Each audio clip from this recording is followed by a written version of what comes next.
Bueno, el general quedó bajo arresto y con la prohibición de salir del país. Vamos a analizar su situación y la de los distintos casos con el abogado Carlos Gajardo, especialista en casos de corrupción y es fiscal de alta competencia del Ministerio Público. Bienvenido, muchas gracias por estar con nosotros. Gracias, Ramón, por la invitación a conversar estos temas. Lo decíamos allí en la nota, en el caso del general Martínez, la ministra Rutherford no lo ha procesado por el mal uso de los gastos reservados. ¿Quiere decir entonces que está exculpado de esa arista?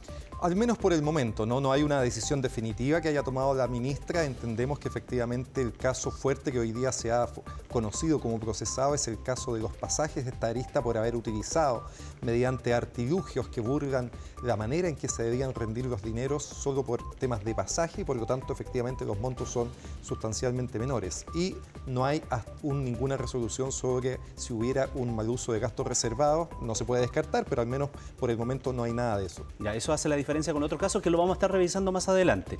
Ya, pero la defensa de Martínez ha dicho que a lo más su cliente sería simplemente un partícipe no doloso. Ha señalado que de los viajes eran entendidos en el ejército como derechos adquiridos. Y en una institución jerarquizada, bueno, los procedimientos se cumplen, no se cuestionan. Más aún, el general no era comandante en jefe en el momento de los viajes cuestionados. Por lo tanto, él habría seguido un procedimiento y no habría actuado con conciencia de ilicitud. ¿Qué se puede decir al respecto de ese argumento? Siempre respetar, ¿no es cierto?, el derecho que tienen las personas a defenderse, pero evidentemente el que tú no seas el autor original de un fraude no te exculpa de haberlo cometido. Acá lo que se está cuestionando es que efectivamente estas prácticas constitutivas de delitos, me parece a mí sin duda, estaban siendo realizadas dentro del ejército durante mucho tiempo y el general Martínez en el momento en que no era comandante en jefe también las realizó. Pero son efectivamente dolosas y él es un partícipe necesario. Los dineros que se devolvían se hacían en dinero en efectivo y a su persona, él el que los recibía. Y los viajes que se están cuestionando era justamente porque había falsificación ideológica de documentos, es decir, se señalaban destinos que no eran tales o en algunos casos se compraban pasajes para la cónyuge del general, que por lo tanto obviamente no tenía derecho a que eso se lo pagara también el Estado. Todas estas prácticas, es cierto, venían de mucho tiempo, el general Martínez no es el único, pero eso de ninguna manera exculpa que esto sea constitutivo de delito. Bueno, ya lo decíamos, son varias las aristas de este caso, por lo tanto, apoyémonos entonces en la gráfica, lo vamos a ver aquí ahora a toda pantalla, precisamente para ver aquellas diferencias. El general en retiro, Óscar Izurieta, que estuvo al mando de la institución entre el 2006 y 2010, está involucrado en el mal uso de gastos reservados y se le imputa malversación de caudales públicos por más de 6.300 millones de pesos. Su sucesor al mando de la institución, Juan Miguel Fuentealba, figura procesado por lavado de dinero y malversación por 3.500 millones de pesos por mal uso de gastos reservados y viajes institucionales.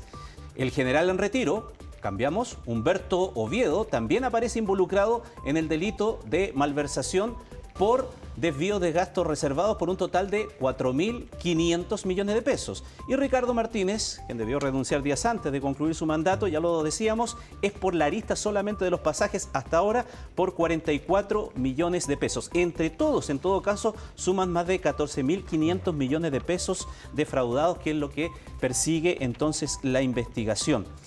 Hay un delito entonces que es casi común, Carlos, en esta situación, ¿no es? Que es el mal uso de los gastos reservados. A su juicio, ¿esto se debería terminar porque son una eventual fuente de corrupción?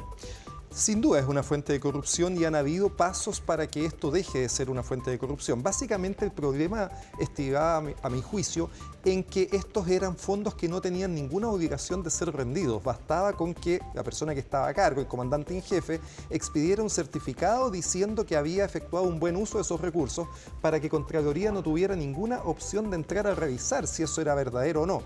Esto tenía una justificación, ¿no? Tenía la justificación de pensar que estos dineros eran necesarios para asegurar la seguridad nacional, contratar, qué sé yo, espías internacionales. Un espía no se le da boleta. Claro, no se puede justificar, ¿no? Entonces, claro, había una confianza en que estos dineros estaban siendo bien utilizados en tema que no era posible justificar documentalmente y por eso bastaba la firma del comandante en jefe. Bueno, una acuciosa investigación de la ministra Rutherford lo que demostró fue que esto no era así, que estos dineros se estaban utilizando en gran parte para solventar gastos particulares de los comandantes en jefe que se llevaban en billetes en efectivo en sus propios bolsillos la plata para la casa. Esto fue así demostrado, ¿no?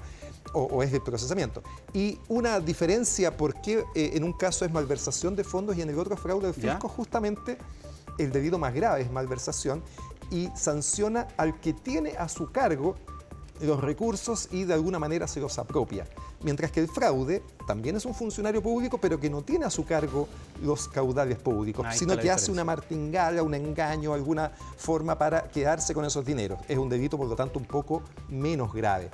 Y un apunte para comparar, Karen Rojo acaba de ser condenada por la Corte Suprema, 5 años y un día, por el delito de fraude al fisco, por un monto total de 24 millones de pesos. Claro. El procesamiento que estamos viendo, que alguna gente dice, bueno, no es tanta plata, bueno, es casi el doble de lo de Karen Rojo y en ese caso la Corte Suprema terminó imponiendo una condena de 5 años y un día. Allí la gravedad del asunto. Ahora, hay una pregunta que cae de cajón aquí, que yo creo que toda la gente se lo hace. ¿Cómo pudo haber ocurrido esto durante tanto tiempo sin que nadie lo hubiese observado, sin que nadie lo hubiese reparado?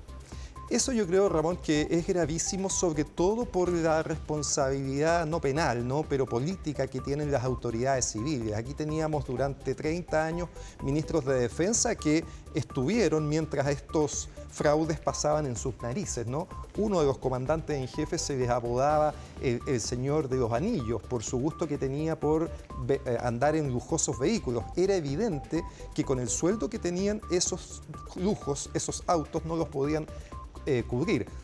Hay una discusión aparte, que tiene que ver con que probablemente los sueldos de los comandantes en jefe, lo que efectivamente recibían legalmente, era bajo comparado con sus responsabilidades. Es más o menos la mitad de lo que saca un ministro de Estado. Pero era bastante evidente que acá hubo una falta muy profunda de controles por parte de las autoridades civiles y en eso creo yo los ministerios de defensa durante estos últimos 30 años tienen mucho que decir.